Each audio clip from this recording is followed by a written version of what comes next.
Hello, hello, ladies and gentlemen. This is your girl Mitzi, and this is Mitzi. Let's think about it. Today we are thinking about immigrating in middle school. That is a thinker. And luckily, I have Marina here who's going to help us think about this in a whole new way. So thank you so much, Marina, for coming onto my show, sharing your time and your perspective with me. This is such an exciting topic. So let's just dive right in. When you hear the phrase immigrating in middle school, what does that make you think about? Horror because I lived it. Um, and now that I have a daughter of the same middle school age, I just think back and go, oh my God, how did we do this? Because it's a lot going on at that age. Um, Yes. and throw on a new culture and a new language and whew. It's it really makes you or break you. You know what I mean? You know what I mean? Like I never really immigrated from a country, but I went to like seven different middle schools. Oh You know what I mean? wow. Middle school? So yes, just middle schools alone. And there's only 2 years in middle schools. I mean, for at least in my time, it was only two. Now it's like three. There's like six, Yeah, seven, three to you four know. depending on the yeah. Yeah, depending on the Purpose. district and Uh-huh. area, but mine area, it was only two. So yeah, for 2 grades, I was moving around from one side of the states to another, to up Oh, and down in the state and all over, flipped it, reversed it. I even did homeschooling for a while too. So yes, so you it's a get it. hot. Yeah, oh yeah, I most definitely get it. It's a hot mess. It's a hot mess. People are mean to you. There's bullies. People don't understand you, or they're jealous of you, or they're just like they don't like the way that you talk. They don't like the way that you're eating. Oh my goodness, it's no fun. It is not a fun time. So for you, how did you manage it when you did all this moving around? So, I come from the country known as Belarus, which was part of the former Soviet Union, Okay. and we came here as Jewish refugees in early to mid 90s, whatever you consider 94 to be. And we settled in Brooklyn, and I knew exactly, I don't know, maybe a total of 20 words in English. I was 11, almost 12, so I was placed in seventh grade, which also Okay. made me skip a grade because in Belarus I completed five, and here they placed me by age into seventh. I'm like, oh, great. Now there's also going to be a content gap. Terrific. Um, Right. it was really, really terrifying because everybody around you when you're at that age, no matter where you're immigrating from, everybody tells you that it's so easy because you're a kid. And kids are just sponges and you'll pick it up through osmosis. You don't have to do anything, just be. And when you don't miraculously wake up speaking fluent English, you feel like there's something wrong with you. Right. Um, so luckily, and maybe not so, we were part of a fairly large immigration wave. So there were a lot of kids like me, which you would think would help, but it didn't because you're also at that age where, like, as soon as they uh, like acclimated a bit, they didn't want your new off fresh off the boat cooties. So they're like, nope, she's not with us. And then there's everybody else whose language I do not understand but desperately want to. Yes, it's Um, it's that discrimination, like that internal discrimination. Like, oh, how dare you discriminate? We are supposed to be people. I mean, we're supposed to be some type of same people, and you're discriminating against me. Oh my yeah, goodness. I feel like that's often done within like your own kind of culture. Um, Yeah. like I studied immigration history and like I know when like German Jews assimilated in the United States and then Polish and Russian Jews came and they're like, no, no, no, no, no, no, no, not your cooties. Like we're like legit now and don't bring your peasant ways here. So I feel like we still do that within different communities and different cultures. And it's especially hard at that age, at that middle school, tweeny, teeny age where you don't know who you are. You're so fragile and you have to put up this giant facade and which means nothing. And it's just a lot. I feel like in high school we kind of formed a little bit more, Mhm. so we're not as threatened. Yeah. But at that like 11, 12, 13, oh, what a nasty age. It was Um, awkward. Yeah, for so everyone. I used to, oh my God, so the way I came to growing up, that Mm. year was so hard for me. Um, I missed 41 days of school. Oh, wow. Um, and my mom knew about it. I mean, not that she like kept track or anything, but if she Mm. just knew how much I hated it, and if I woke up and said, "Oh, I have a headache," she'll be like, "Oh yeah." And I guess there were so many of us, and schools were so inundated that nobody even called or got worried until like the end of the year. And I was miraculously just by guessing making decent grades. So they're like, it's fine. We have bigger fish to fry. It's like, it's fine. Um, so growing up, I would always say that if I had to relive my life, I would surgically remove that year because so much trauma and like shame, I felt like ashamed. I was attached to it. And then I wrote a book about my first year in America, year one, because it's, my foundational year. And I spent so much time with my 11, 12-year-old self that now I'm like, that's the year that made me. Like, Yes. that's truly what made me. I would not have survived without Family Matters on TV, and I would not have survived truly without Michael Jackson because that's all I listened to. Michael Jackson's Thriller. Not Yeah. Thriller, what am I saying? I didn't get Thriller until 95. I worked my way backwards. It was Dangerous. And then when I got $10 from my parents, I got Bad. And then when I got another $10, I got Thriller. So I kind of worked backwards. But Dangerous was truly my lifeline. Um, I would come home. I wouldn't understand my homework, so I had to wait for my father to come home from work and spend half the night translating it with me. And I would just listen to music. Of course, I wouldn't understand most of it, so it was just music and completely new sounds that I wasn't used to. And I just loved the ambience, everything about it. And then once I started understanding or getting access to lyrics, I was like, oh my God, this is incredible vocabulary. So I also learned English through it in part. So those were truly like my two lifelines was TV and music. I would not have survived seventh grade without it. Well, I don't blame you because it's art, you know what I mean? And people don't realize art is a way to express yourself and to escape reality. And you were able to find that. You maybe at the time you weren't paying attention to it, you know what I mean? Because I mean, come on, let's be honest. You know what I mean? You even said it. If I could have erased that whole year, a whole section of my life and redo it, I would. But then you realize, like, wow, that held so much value because that was a stepping stone to where I am today. That's what literally evolved me, that my clay, they knocked it out of me, you know what I mean, to make you this Yeah. woman that you are today. And I say that to myself too, you know what I mean? Because oh my goodness, it was very relatable hearing your story because going to school and just whenever well, your mom didn't care, like, okay, if you want to show up, if you don't, it doesn't matter, school's not going to check up on you, and if they do, it was just like, oh, okay, are you alive though, you know what I mean? It's just like, are you alive though, and just making it by I feel the same way. I don't even know how I continued on and moved forward because my mom did not care if I showed up or not. I remember not going to the first days of school for the first like 3 years in a row. You know what I mean? They were like, "Where's Mitzi?" And people were like, "Oh, she'll come later, whenever." You know what I mean? Like whenever Mitzi showed up at school, it was just because it was time to have fun or because I got tired of being home. But escaping into just art, I mean, that's a great way to just find that freedom. And then the fact that it was able to help you learn English and to evolve it and to understand words in a different way, I mean, that's something that really no one can take away from you, you know? And it's like,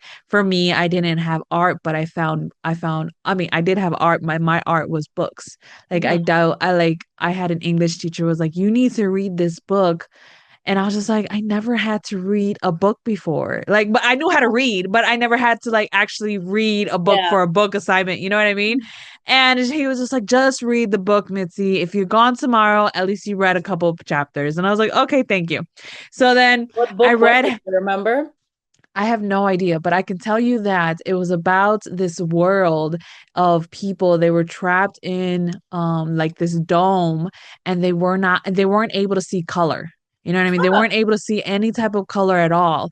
So there was this little boy trying to figure out what was color, what was the point of color, because everything was black and white in their city. It, Wow, yeah, and that sounds amazing.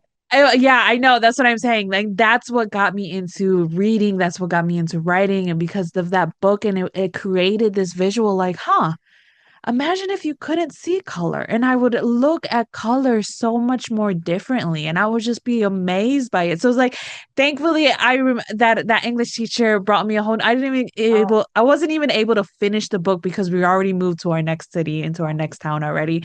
So I couldn't finish it, and I don't even remember the title, but I do remember that section, and I knew that he was getting to the point where he was actually gonna find a way to get out because he was able to find a glimpse of color past like a glimmer of no realizing that he was in a dome. Like, he was eventually figuring it all out.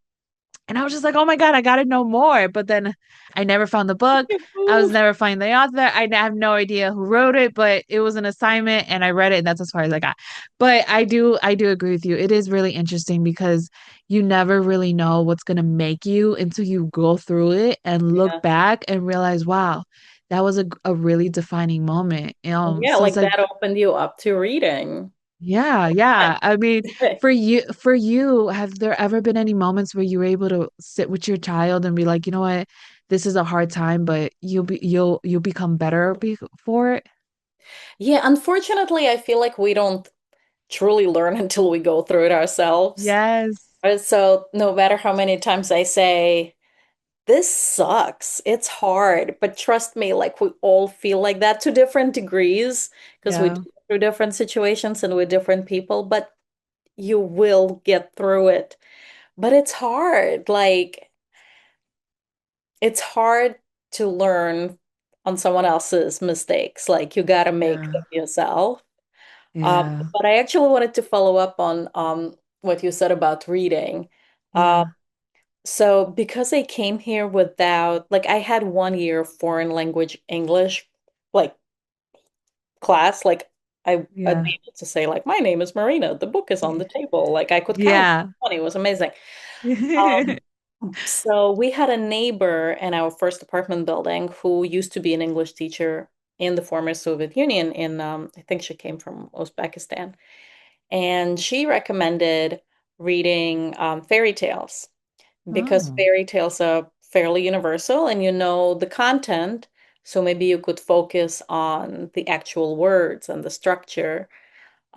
So those were my first English books. And then somebody recommended that I try to read Sweet Valley High. Sweet Valley High. I don't think I've seen Remember that one. those series with the blonde twins? Oh, yeah, yeah, yeah, yeah. I got you. I know. I know what you're talking about. Yes, I remember those. So I borrowed a book from the school library and Uh-huh. I spent like the day trying to translate the first paragraph and none of it was making sense. So that went out the window. And Yeah. then in my ESL class, the teacher would assign Jack London stories. And she would let us borrow the book for the night, you know, for people like me who were perfectionists without an outlet. Like I wanted to be Mm-hmm. prepared, but I couldn't be. So it was like this vicious cycle.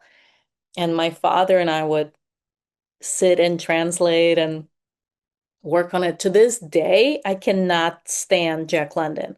Like I'm so traumatized. Like I have a little free library by my house, and sometimes I get donations of Jack London. I've gotten Mm. three. I'm like, is this a sign? Like, is the universe like telling me it's like, no, go back to Jack London. You should reread it now as a fluent reader. Oh my God, all those spoiled eggs in Alaska. Oh, like my, but the first book I read in English fully confidently as an eighth grader Uh-huh. was Waiting to Exhale. Do Waiting to exhale. you remember the movie with Whitney Houston Uh-huh. in mid 90s? You're probably younger than me, so you probably don't.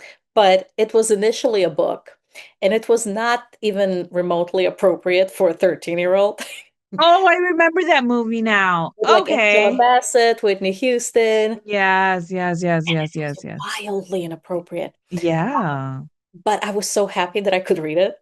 And I bet you were.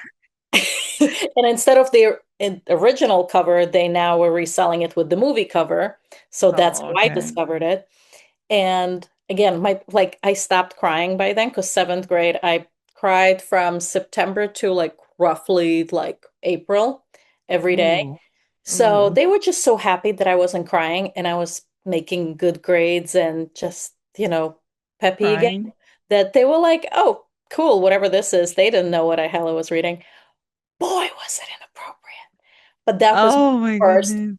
truly like read cover to cover book in English. You know what? Your story is really interesting because usually when people say that they've immigrated from out here, I mean from wherever, and then they out here to the United States, usually they say that the first thing that they watch to help them learn English is Sesame Street.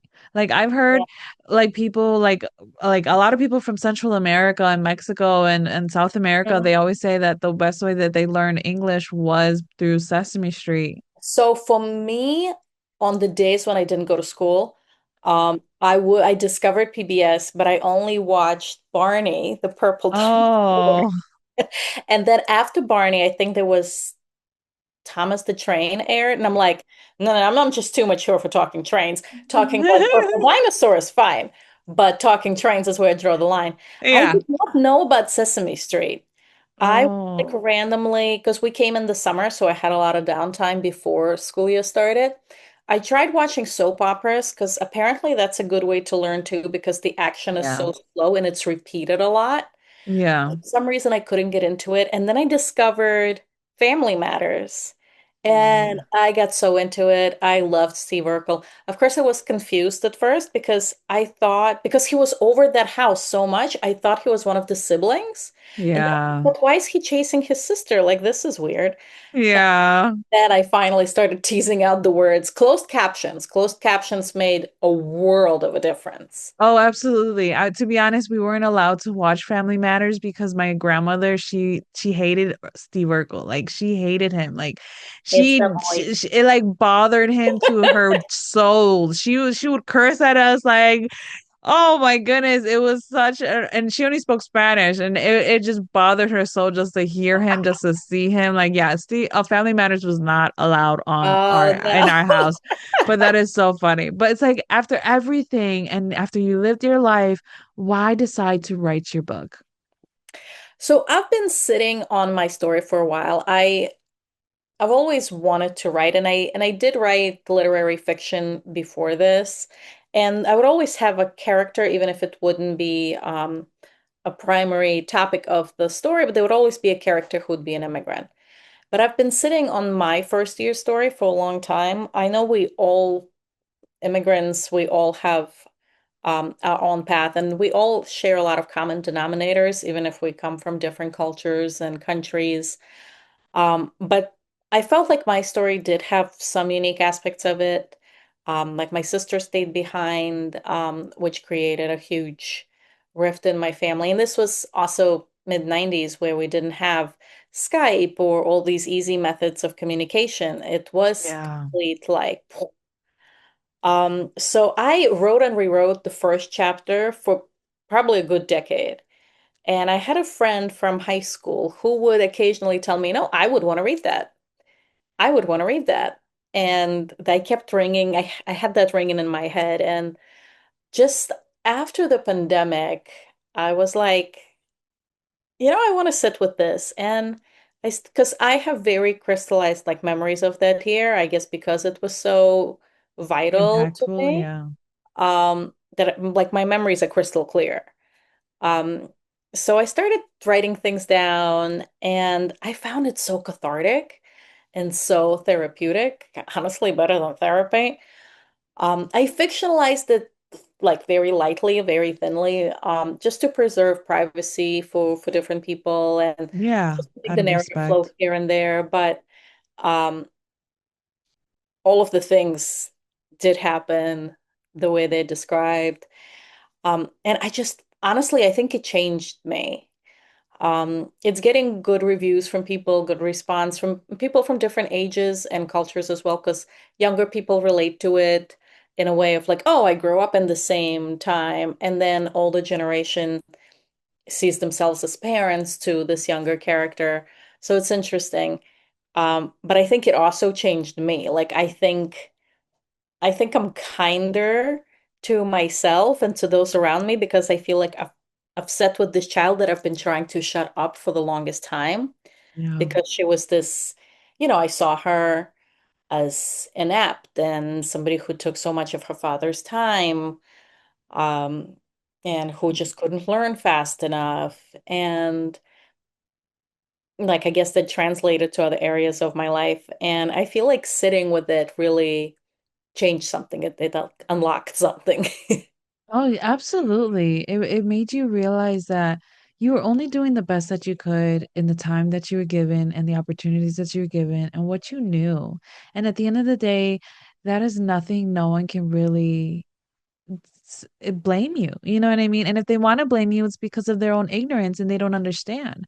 But anybody who's a real human being and understands the fact that shit just happens, you know what I mean? And you're given whatever you're given, but it's what you do with it. And you were determined, you know what I mean? And you made a difference. You may have thought like, oh, I was a nag, but maybe that was a beautiful moment in your father's eyes to actually spend that time with you because he could have denied you. He could have pushed you away. You know what I mean?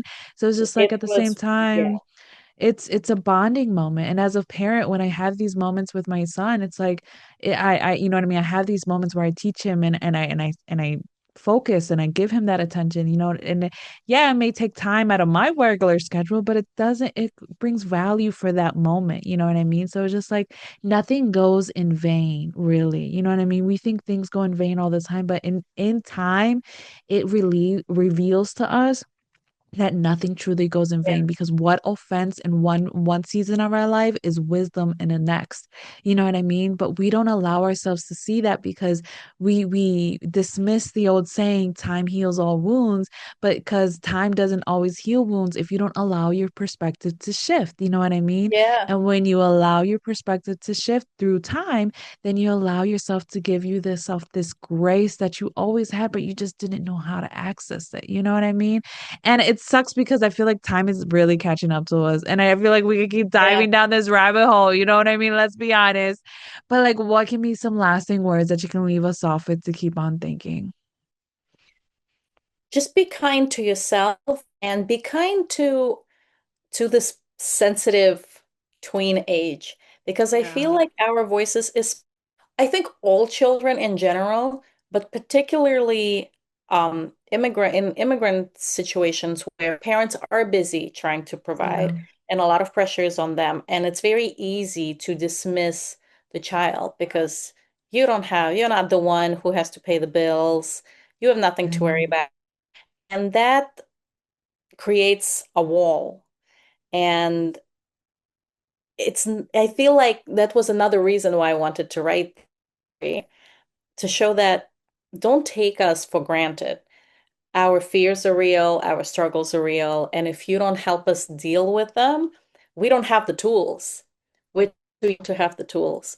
And if you just tell us there is nothing wrong, you're basically gaslighting a whole generation. Oh, Lordy, yes. That's so true. I mean, we don't realize that these children, and these teens, they have so much value in what they're processing life and how they're viewing the world.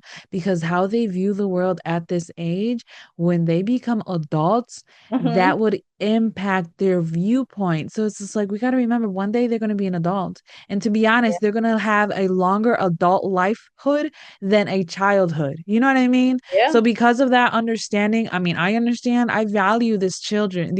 I value teens. I value the youth because they will really make our next generation. They will impact the world in such a way. So yes, I truly value those words. I think you said it on the nail. So thank you so much, Marina. And ladies and gentlemen, if you want to know more about Marina, because how could you not? How could you not after this conversation? Please, I have access to her website so that you can find this amazing book and so that you can continue on thinking. If you're listening in audio or in the YouTube, in the description, you find access to her website, access to all of the goodness that she has to the world, so that you can continue on thinking, ladies and gentlemen. So with that being said, bye.